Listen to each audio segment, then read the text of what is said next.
Jadi orang yang mendengarkan bacaan Quran mendapatkan rahmat Allah Subhanahu wa taala. Lihat, Anda mendengar murotal Quran, rahmat Allah diturunkan kepada Anda. Tapi Anda mendengar taklim, Anda mendapatkan 4 yang diberikan oleh Allah lewat lisan Nabi yang tidak diberikan kepada selainnya. Apa itu yang 4?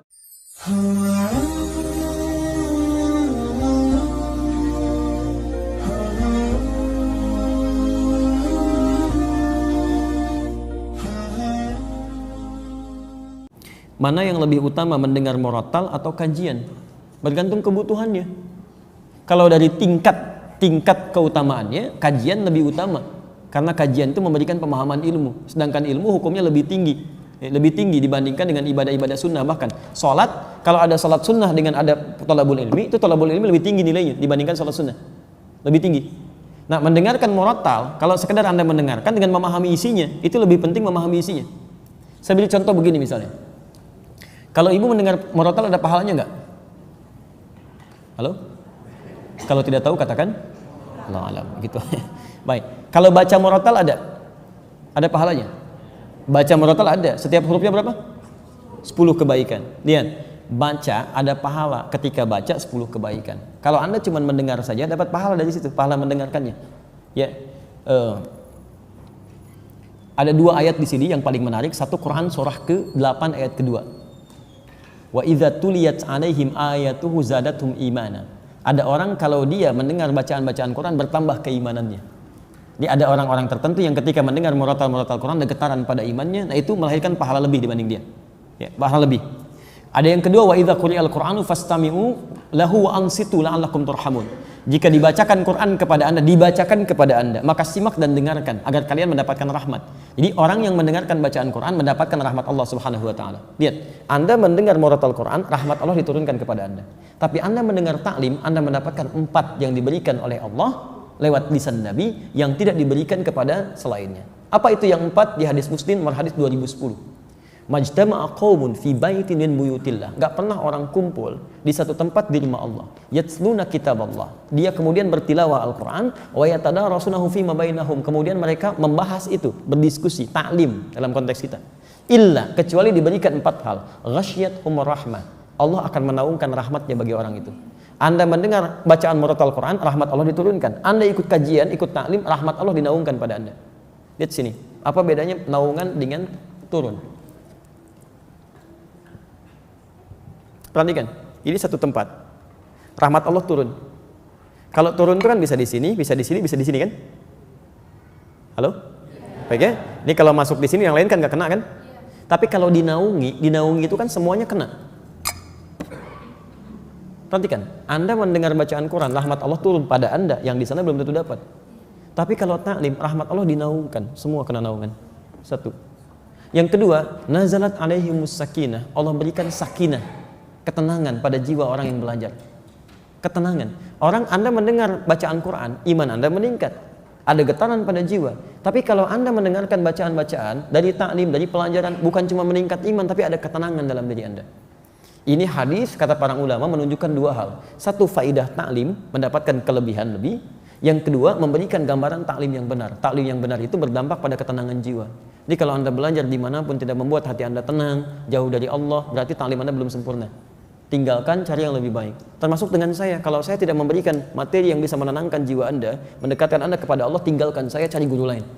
Cari guru lain. Saya tidak akan katakan harus ikut dengan saya, tidak. Cari guru lain, ambil faidahnya dan dekatkan diri Anda dengan Allah.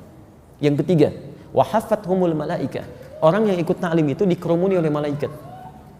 Dan yang keempat, wa dzakarahumullahu fi man indah. Disanjung-sanjung oleh Allah sampai selesai taklimnya di sekitar makhluk yang ada di sekitarannya. Anda bayangkan, Anda mendengar murotal Quran cuma mendapatkan 1, rahmat Allah. Tambahan bonusnya getaran jiwa. Tapi kalau Anda ikut kemudian taklim, pengajian dan sebagainya, dan sifat pengajiannya benar, maka 4 diberikan, 1/4. 1/4. Ya, apalagi dalam bacaan kemudian taklimnya itu disinggung tentang ayat-ayat Allah, dibacakan juga, pahalanya ada, plus lagi dengan yang lainnya dan seterusnya. Allah Ta'ala a'lam bissawab. Wah. Ya, ada kemuliaannya walaupun mungkin tidak sama dengan yang datang. Ya, yang di YouTube ada, Masya Allah, Anda jauh masih mau mendengar, ada orang dekat nggak mau datang. Ya, itu luar biasa gitu kan? Ada pahalanya. Ada pahalanya, pahala dia dari belajar, ada perubahannya, ada materi dia catat, dia pelajari, itu pahala besar sekali. Ada pahala besar sekali, walaupun dia tidak hadir ke tempatnya. Ya, ada pahalanya.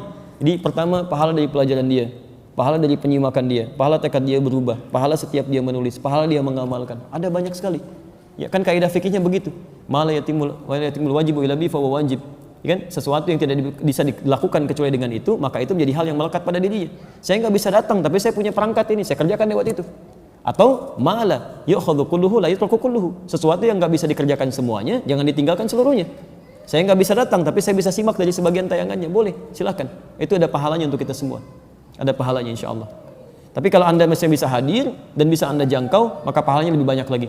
Ada di Ibnu Majah nomor hadis 233, riwayatnya dari Abu Darda.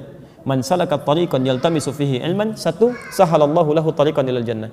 Siapa yang menyiapkan dirinya, bersiap-siap menempuh jalan untuk belajar sampai datang ke tempat tujuan, setiap langkahnya akan dihitung kata Nabi untuk meringankan langkahnya ke surga saat di akhirat. Yang kedua, wa innal malaikata la tad'u ajnihataha ridwan li talabil ilmi. Dan para malaikat kalau Anda tahu, sejak Anda berangkat dari tempat Anda tinggal itu membentangkan sayapnya, memberikan ridho kepada Anda sampai Anda pulang lagi. Ya, hanya dijadikan gaib, tidak tampak pada pandangan kita oleh Allah supaya kita nggak khawatir. Kalau ditampakkan malaikatnya begini, Anda nggak akan berangkat tuh. Anda di rumah aja. Kenapa? Ada malaikat. Masya Allah. Baik ya. Baik, itu belum selesai.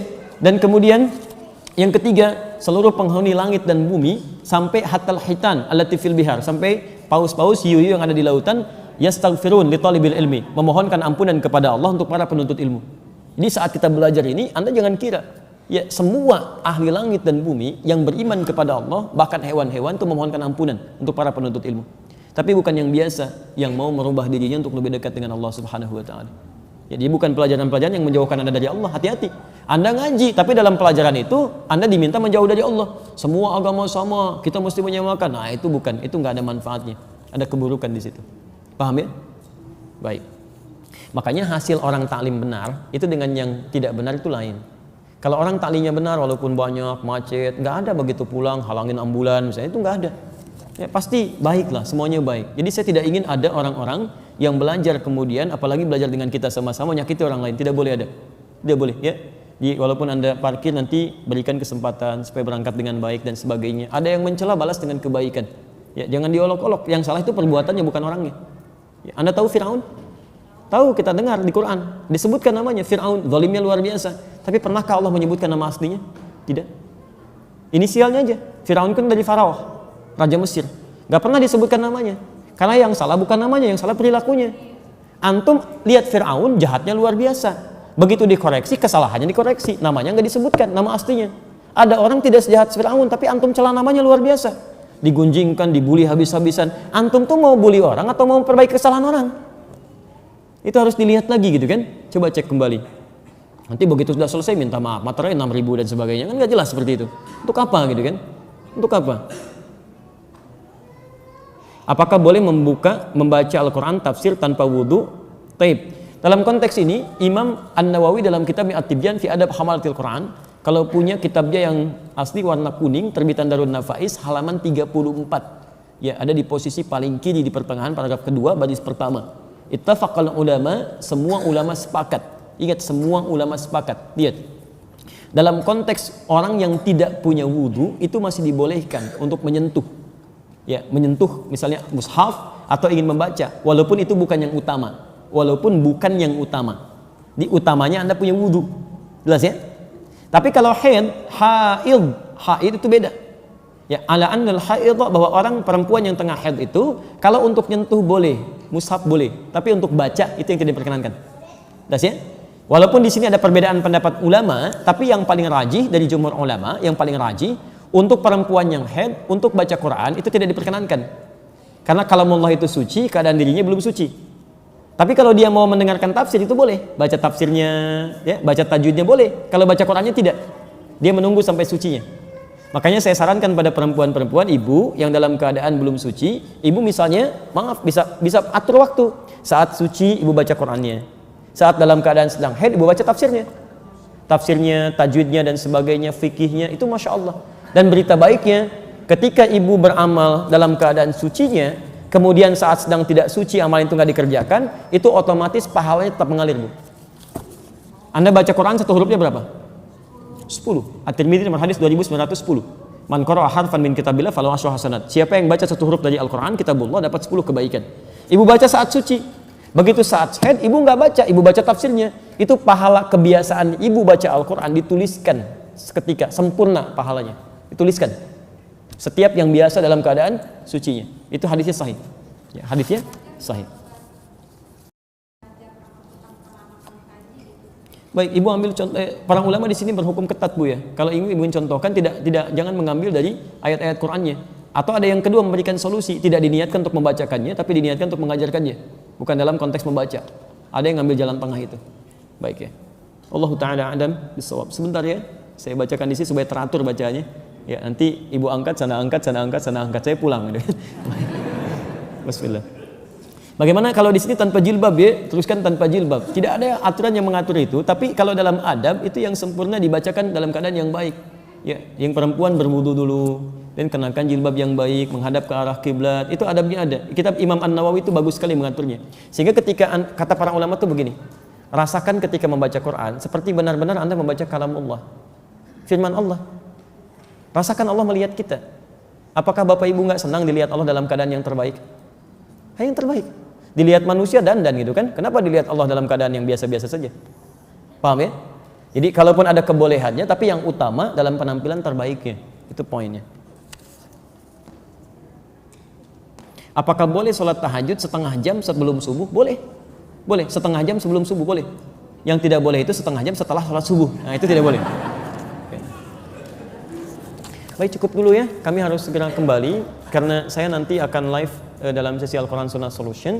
Yang belum terjawab di sini ada 1 atau 2. Insya Allah nanti dijawab dalam sesi Quran Sunnah Solution ba'da maghrib. Tersambung live lewat Akhir TV dari Masjid Al-Ihsan PT MPJS di Bekasi. Dan nanti juga ada sambungan interaktif. Kalau Bapak Ibu akan ada pertanyaan lagi, silahkan nanti disampaikan. Kalau ingin cepat langsung di SMS kan ya ke line dimaksud, nanti akan dibacakan dan dijawab seketika insya Allah. Baik, izin menyampaikan informasi bahwa kita akan lanjutkan kembali di pertemuan berikutnya materi topik biasa kita, yaitu tentang tazkiyatun nafas. Dan saya insya Allah akan siapkan silabus, jadi nanti untuk bulan depan sudah ada rincian materinya. Ini yang dipelajari, outputnya ini. Dan nanti saya siapkan juga mudah-mudahan bisa menuliskan resumenya untuk bisa dibagikan insya Allah. Baik, demikian Bapak Ibu sekalian. Kalau ada benar itu dari Allah dan Rasulnya. Kalau salah itu mutlak dari saya pribadi, mohon dimaafkan. Satu lagi, bagi yang ingin mendalami materi tadi, belum tersambung, nanti saya hari Sabtu akan menyampaikan ulang dengan yang lebih detail dan ada PowerPoint-nya. Itu nanti bisa di-download. Tapi mohon izin mungkin agak jauh, saya sampaikan dari Malaysia yang tersambung lewat Akhir TV nanti insyaallah. Baik ya. Subhanakallahumma wa bihamdika asyhadu an la ilaha illa anta astaghfiruka wa atubu ilaik. Wa akhiru da'wana alhamdulillahi rabbil alamin. Wa afu minkum. Assalamualaikum warahmatullahi wabarakatuh.